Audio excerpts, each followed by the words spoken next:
壇城喺藏語裏邊稱為吉覺，壇城係藏傳佛教裏邊一個非常重要嘅象徵，佢代表住宇宙嘅模型同埋佛教修行嘅道場。每一幅壇城佢都由一個主尊同埋佢周圍嘅護法以及一啲好特別嘅圖案組成。我哋今日介紹嘅呢一幅壇城，佢嘅主尊係藥師佛。藥師佛坐喺壇城嘅中間，代表住佛性嘅體現。整個壇城佢每一個元素都有佢特殊嘅象徵意義。壇城亦都象徵住宇宙嘅和諧同埋宇宙嘅秩序。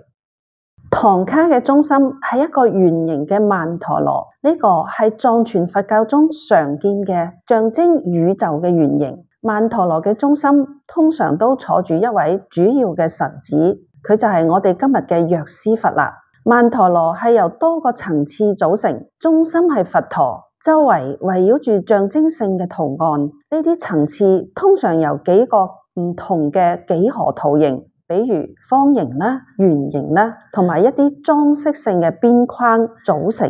呢啲圖形係以金色為主，金色喺佛教中象徵住神聖、純潔同埋智慧。呢種顏色係使用增強咗作品嘅莊嚴同埋神聖感。喺我哋呢幅唐卡嘅外層，佢哋繪畫咗雲彩同埋山脈，代表住神子所住嘅地方，亦都象徵住超越世俗世界嘅神聖領域。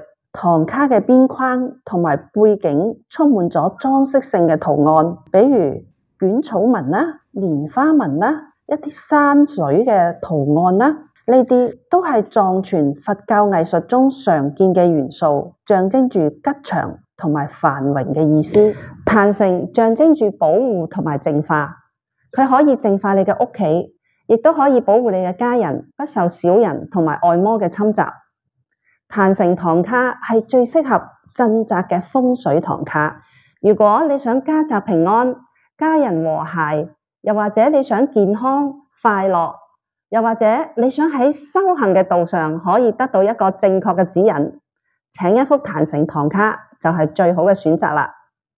壇城唐卡同樣亦都適合嗰啲對藏傳文化非常之有興趣嘅信眾去供養嘅。我哋今日嘅壇城唐卡就介紹到呢度，我哋下次再見。